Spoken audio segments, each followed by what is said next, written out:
estamos de vuelta en su programa Desde la Trinchera. La próxima semana vamos a platicar sobre la guerra de Chechenia, un tema muy, muy interesante, porque les decía yo hace un ratito que los tiempos pintan a que estamos regresando a la Guerra Fría. Vamos a la Guerra Fría versión 2.0. que es ya incluso más peligroso que lo que representa ISIS, fíjense, porque lo que pasó hace 50 o 60 años, particularmente en tiempos de la crisis de los misiles, pues se está repitiendo, y entonces es muy peligroso. Los historiadores y los analistas están así como que con el alma en un hilo, porque aquellas personas que hacen el reloj del fin del mundo ya nos acercaron a 2 minutos a que se acabe, ¿no? Entonces, la situación es interesante y complicada. Pero vamos a seguir platicando sobre la Feliz Armada. Decíamos que Felipe se casó con María Tudor.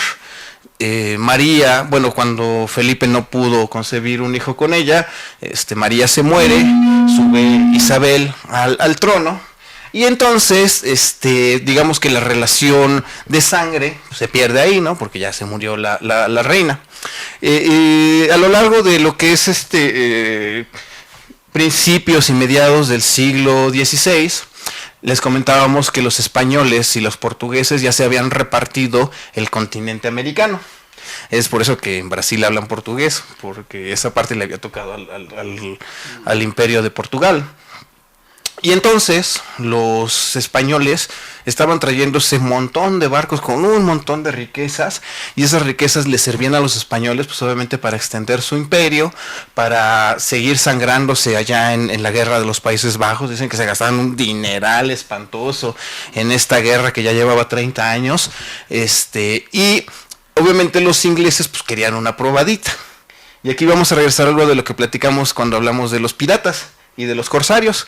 Pues la reina Isabel daba patentes de corso para que, con ganas de dos cosas, de fastidiar a los españoles y de quedarse con el dinero, pues ordenaban con beneplácito de la corona que robaran los galeones y que les llevaran el dinero, ¿no? Sí, además también hay que mencionar que Isabel, cuando sube al trono, lo primero que dice es: pues yo no voy a regresar a la iglesia católica porque fue lo que hizo mi papá, y nos vamos a seguir siendo anglicanos.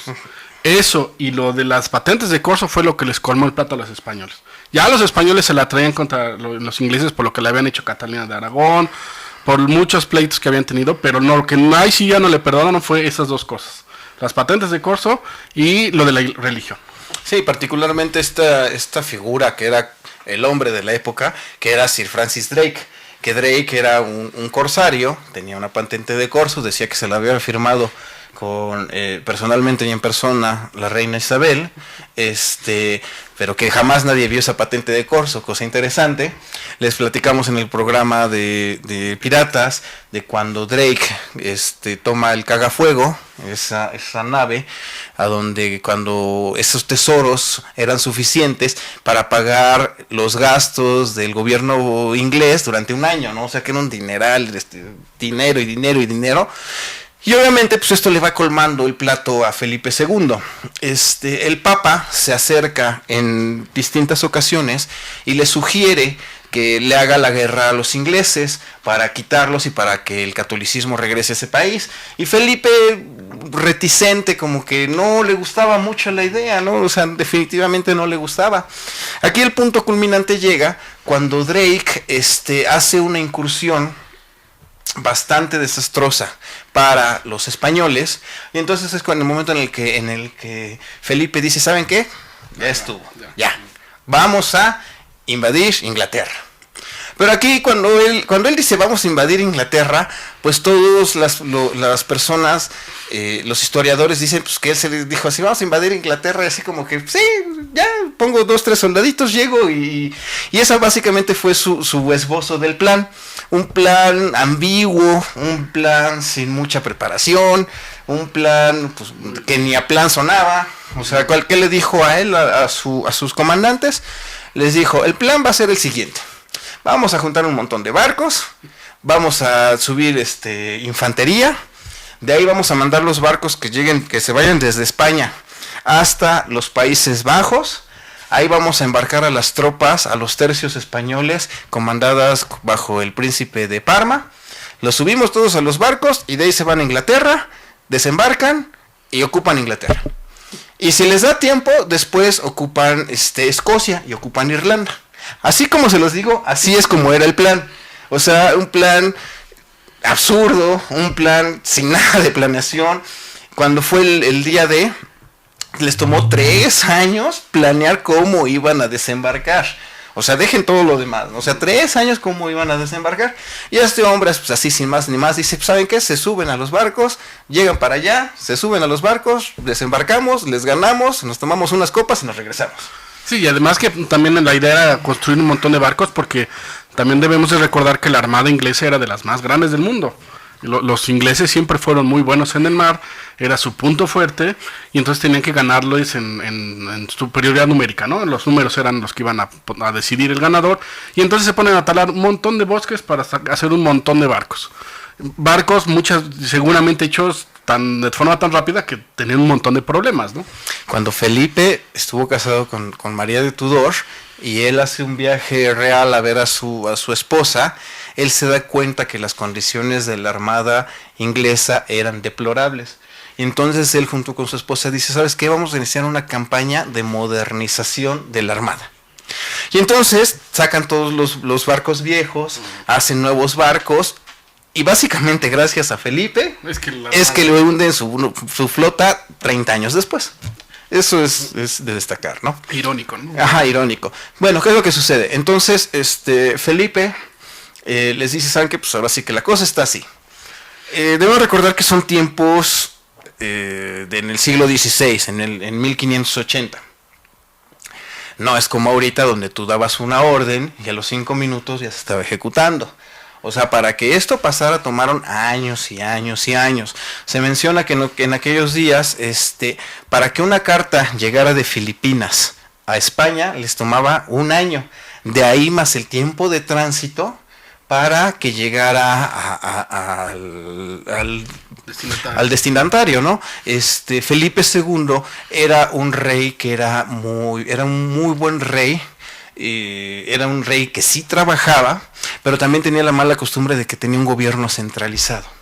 Entonces, Felipe II, dicen que desde que se levantaba, se sentaba en su escritorio y a responder cartas, ¿no? Él daba instrucciones de todo le tenía que llegar.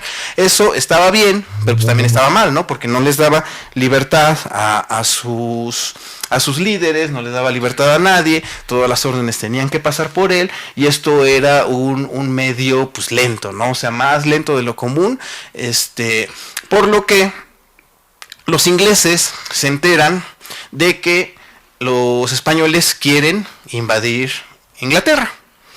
La reina Isabel le habla a Sir Francis Drake y entonces le dice, ¿sabes qué? Nos van a invadir, quiero que hagas algo.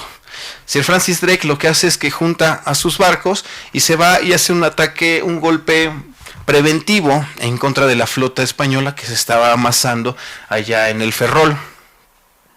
El Ferrol es una ciudad portuaria tradicional.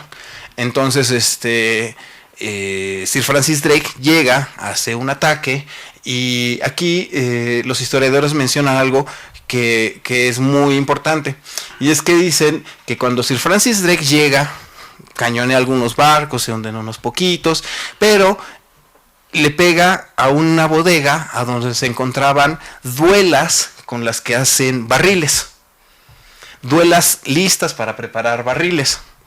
¿Y por qué es importante? Bueno, las duelas las pega, se incendian, y entonces él dice, los historiadores dicen que es importante porque cuando la flota se hace a la mar, las naves de estos tiempos no había refrigeradores, no había Tupperware, no había absolutamente nada similar, entonces todo lo tenían que llevar en barriles, y tuvieron que hacer los barriles con duelas de árboles jóvenes. Entonces, como estas duelas de árboles jóvenes, tienden a que, como no están lo suficientemente secas, se deforman. Entonces, la pólvora que llevaban los barcos, el agua fresca que llevaban los barcos, cuando el barril se deforma, se escurre. Y entonces las tropas, los marinos españoles, no tenían ni armas ni comida por culpa de esta incursión que a lo mejor parecería que no tiene nada que ver. ¿Qué es lo que sucede? Pasan 3 años desde que Felipe II dio la instrucción de que se embarcaran y de que llevaran a cabo su ataque en contra de los españoles. Y entonces, como ya se cansó, llama a Alonso Pérez de Guzmán y le dice: ¿sabes qué? Ya estoy cansado de que no sigan mis órdenes, quiero que tomes las riendas del asunto y quiero que prácticamente mañana te hagas a la mar. Este hombre, que era un hombre muy bien preparado, dicen que él era un noble virrey, que tenía el puesto de virrey. Esto es importante en estos tiempos porque como todos los que se iban a hacer a la mar eran nobles, pues necesitaban que el que los fuera a comandar estuviera más arriba que ellos.